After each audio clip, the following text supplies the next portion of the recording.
After I quit my regular job, I needed a solution for productivity. I was so used to the structure in my previous line of work and had never worked from home before. Have you ever wanted to start something new but felt that you just don't have time? Maybe you wanted to learn a new skill or even quit your job to pursue something meaningful to you? Today we'll uncover a way to help you discover more time within your day, a way to help you turn your dreams into reality. Time management is something I personally have struggled with, where I either spend too much time on one task or too much time learning a new skill and not scheduling the time to put what I learn into action. With social media at our fingertips, it's easy to feel inspired by others, and it's good to have inspiration in your life, but it's also good to take actionable steps towards your goals. There have been times where I've been stuck on one task because I didn't know how to do it and get lost in the internet to find the answer. But I found over the past few months that just putting effort in through trial and error helps me understand things better and learn faster. It's easy to feel down or be hard on ourselves if we don't get everything completed on our to-do list each day, and it's really hard when you're stuck on one task and you have a million other things to do. That's why today I want to talk to you about time blocking. Hi, welcome to my channel. My name is Amy. Today we're talking about time blocking and using it to be more productive.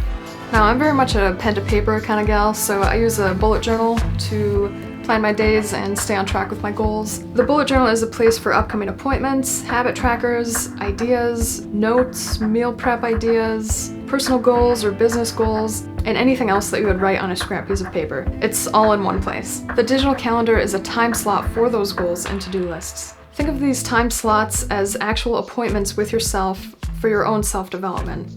Let's say that one of your goals was to write a book. On your calendar, you can actually see where you have an hour each day, or even just a few days a week, where you can work on your book.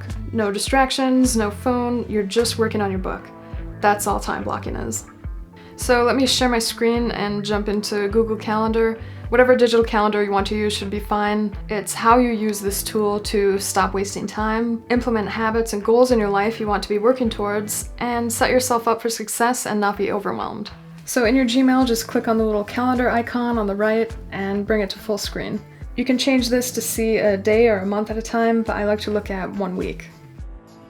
On the left side, you have a view of the whole month, and below that are your calendars. You can add a calendar for certain tasks if you'd like, and you can view them just by clicking on them over here. So you have all the hours of the day in boxes, and when you click somewhere, it opens up a box. The first thing we can do is fill in the time that you know is taken. For example, let's say that you work a 9 to 5. So we'll title this work.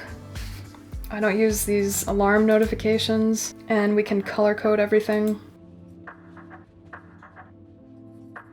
It automatically makes a 1 hour time slot. We can just drag down to 5 o'clock. Now, let's say that you have a 30-minute commute to work, and what I would do is just grab this and move it up a half hour, and drag this down a half hour to 5:30. Otherwise, you can create new blocks and title them commute to work. But the whole point of this is to simplify everything so that you can see where you have time left in your day for the things that you want to do. Let's say that you come home from work and have dinner and time with your family, sort of unwind from your workday.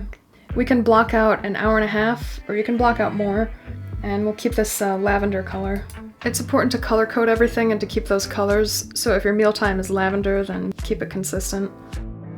Now, if you want to get up at 5:30 every morning, then 8 hours of sleep would put you to bed at 9:30.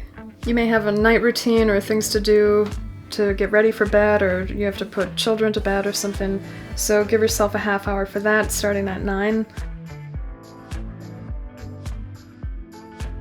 Great, now we can see what time gaps we have, and it looks like this made-up person has 2 hours in the evenings where they can learn a new skill they've been wanting to, like take an online course, or play an instrument, spending time with family, or whatever. You could also block out a certain amount of time for social media if you want, as long as you don't go beyond the time for it. If you give yourself, say, like 30 minutes, then put the phone down or don't watch another episode beyond that allotted time. So let's look at the morning. You wake up at 5:30, maybe you make coffee or have some sort of morning routine that you follow, so we'll give a half hour for that. And you take 30 minutes to get ready for work, and 30 minutes to have breakfast.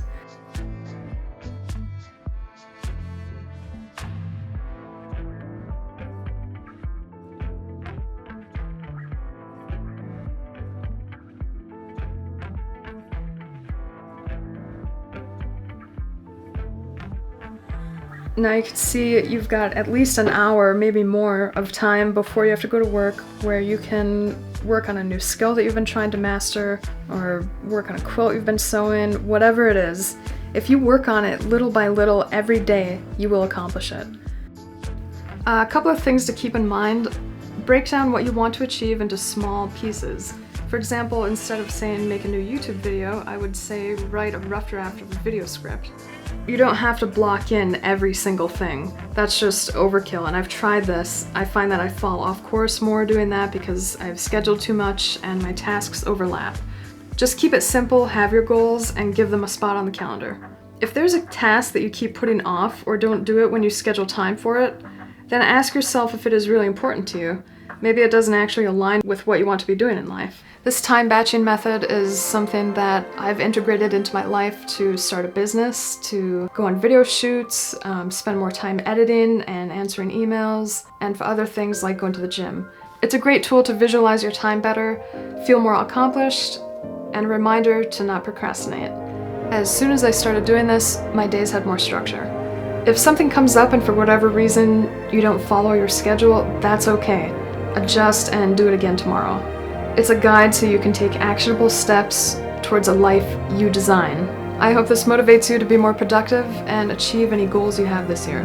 Thanks for watching. See you in the next one.